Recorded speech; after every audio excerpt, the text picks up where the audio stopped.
What is up, guys? It is the Sound Alchemist, and today I'm back. Yes, back from the past, just like Samurai Jack, and today I am here to tell you my top 3 things that I hate about Warhammer 40k.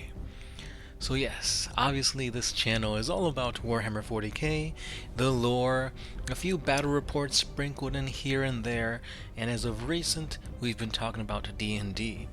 And as much as we love 40k, there's a few areas where it could be vastly improved. This is all, in my opinion, the Sound Alchemist that is, so everything you hear today is how I feel about the game, the mechanics, the models, etc. Surely you cannot love something without having a little bit of hate in there as well. For the saying goes, what would joy be without pain? You need something to compare something else so that you can actually have results that matter.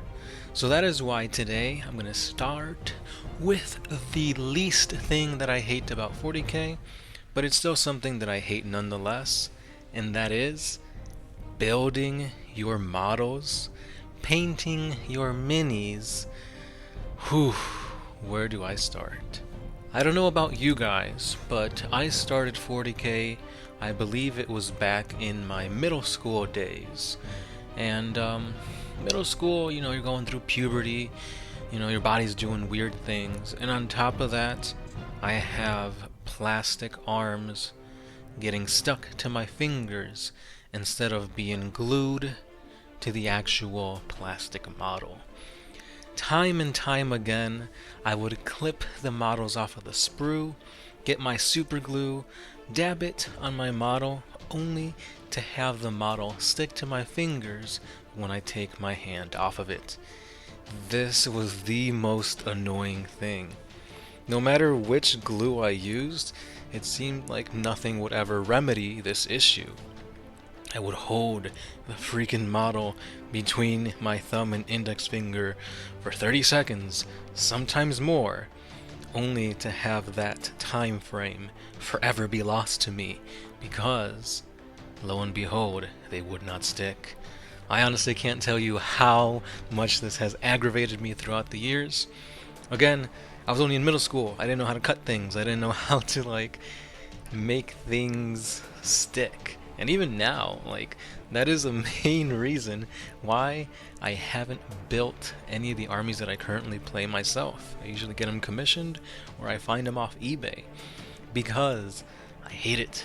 The glue, the plastic, they are horrible.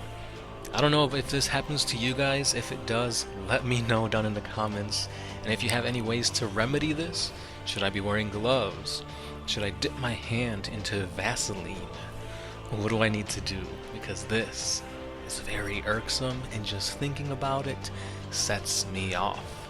And no, not in that way. The second thing that I hate about Warhammer 40k is the way that the lore progresses ever so slowly. I understand in terms of a company looking at things in a business standpoint, you don't want all your eggs in the same basket. Meaning, you're not going to put out epic story after epic story, huge campaign right after your other campaign finishes, because you're going to run out of, ideas, or you're going to run out of your good stuff. The writing is going to go to crap, and you're just going to start it's a whole quality versus quantity thing. You don't want to just hit your audience with a huge amount of things because it's going to get overwhelming. Think of the MCU. What would you do if the MCU literally released everything all at once? Obviously, people would see things out of order. They'd be like, ooh, let's watch Endgame first. It's a huge battle.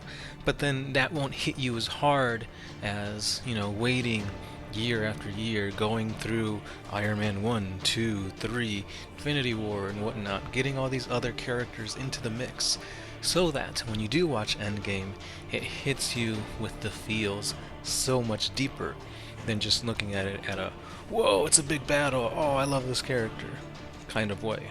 And relating that to 40k, I really want the Primarchs to come out. I want to be able to see how each individual Primarch plays, how each individual Primarch is looking like after they're taking their demon forms, or maybe they got their butts kicked by warp monsters and now they're all missing an arm or they got a new scar. I mean, Forge World has been doing a great job at putting out, their Horus Heresy character series at a pretty good rate. We almost have all the Primarchs ready. However, when it comes to 40k, the lore is just progressing so slow that I feel like I will be out of the game. Like, I won't be playing 40k, I won't be keeping up with the things, and I'm just gonna never see Sanguinius come to life. Because they changed the lore, he's not dead anymore, now he's in stasis. So, it might be another year till we see the Lion returns, meaning it might be another 10 years till we get all the Primarchs in a playable format. And by that point, it'll be not 8th edition, it'll be like 15th edition, and we may not live to see that. So I understand you, GW, you gotta take things slow and steady, so we appreciate crossing the finish line. But at the same time, don't be the turtle in the hair story? Is that a story, or is that just like a saying? It is a story, right? The tortoise in the hare, slow and steady wins the race, that kind of thing. You guys know what I'm talking about. But anyway, I don't like that. Speed it up. Let's move on to the top thing that I hate about Warhammer 40k, and I think this is a point that hits everybody at home, or should I say, it hits everybody in the wallet. Warhammer 40k is an expensive hobby. One of the more expensive hobbies that I have ever had. I mean, obviously, if you're into cars, collecting classic cars or customizing cars, that's an expensive hobby. But this is expensive for, in my opinion, just to be expensive. I mean, when you think of like Pokemon cards, Magic the Gathering, yeah, you have those cards that are worth, a couple $100, or in Magic's case, thousands of dollars if you hit like the Black Lotus or whatnot. But 40k, they charge you like $50 for plastic that you can cut and build and make into 5 figures, that you then have to buy cutting tools, painting tools, washes, brushes, basing stuff, and it just goes on and on and on. And the thing about this is, you can't play 40k as soon as you buy the box. You have to research, get the rule book, know how to play, figure out what army you want to play. Once you got that figured out, you have to buy your codex. Once you buy your codex, read through the codex, understand the lore, figure out what faction of the army that you want to play do you want to field.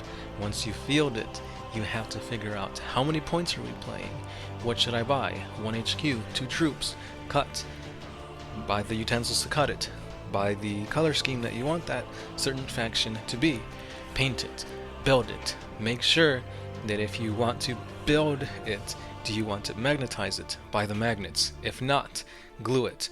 Oh wait, this weapon isn't good anymore, buy the box again, get the right weapon, glue that weapon, build it, paint it.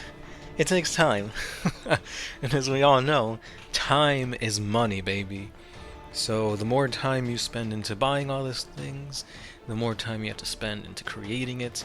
And all in all, it could be a long time until you and your friends are ready to play, and by then, maybe your friends aren't into 40k anymore. So, it sucks. Because, if you do want to jump into 40k and play right away, you gotta drop like at least, I don't know, $500.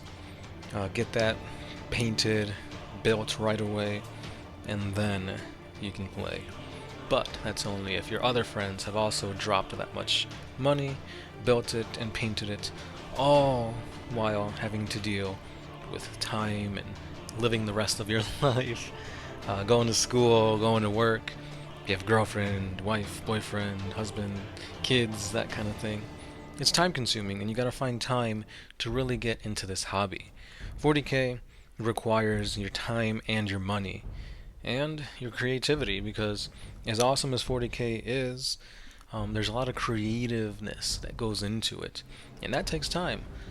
For example, say you want to play orcs, but your orcs have beaten a massive chaos incursion, and now they're using the armor of the fallen chaos space marines.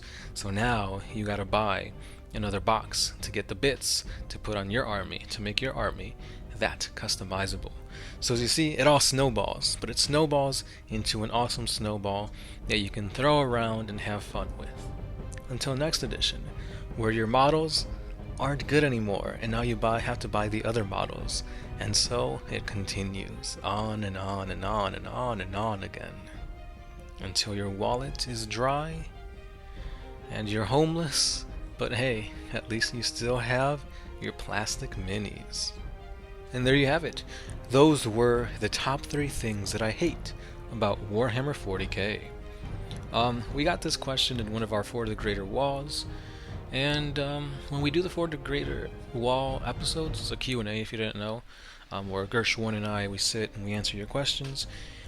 We almost have to answer these off the top of our head, just because we're reading the question right then and there. So with this, I actually had a little bit more time to think about it, kind of prepare my answer, and give it to you in a rant-like session, I guess you can call this. But the fun does not end here, boys and girls and everything in between, and not in between. But yeah, since these are the top 3 things that I hate about 40K, you can expect the top 3 things that I love about 40K either tomorrow or the day after that. I do not know if Gershwin will be doing this, but I will push and urge him to do so. So my question is now befallen to you. Let me know in the comments what your top 3 things are that you hate about Warhammer 40K. Yes, I know it's a very expensive hobby, but just because I say I hate these doesn't mean they're completely negative. Yes, it's an expensive hobby, but the money you put into this game lets the company know that, hey, you really enjoy this. Hey, maybe I should put out Lehman Russ quicker. Or hey, these guys really enjoy buying Space Marines. Let's put out new Primaris Space Marines. So, again, there's always a positive to the negative. So, just because you're seeing this video and you see me say, oh, I hate these things, it's not in a negative point of view. These things that I hate, they're a little bothersome, but at the same time, it's not all bad. You gotta take the good with the bad, baby. And monkey see, monkey do. This has been the Sound Alchemist, part of One Mind Syndicate, and I'll catch you guys next time.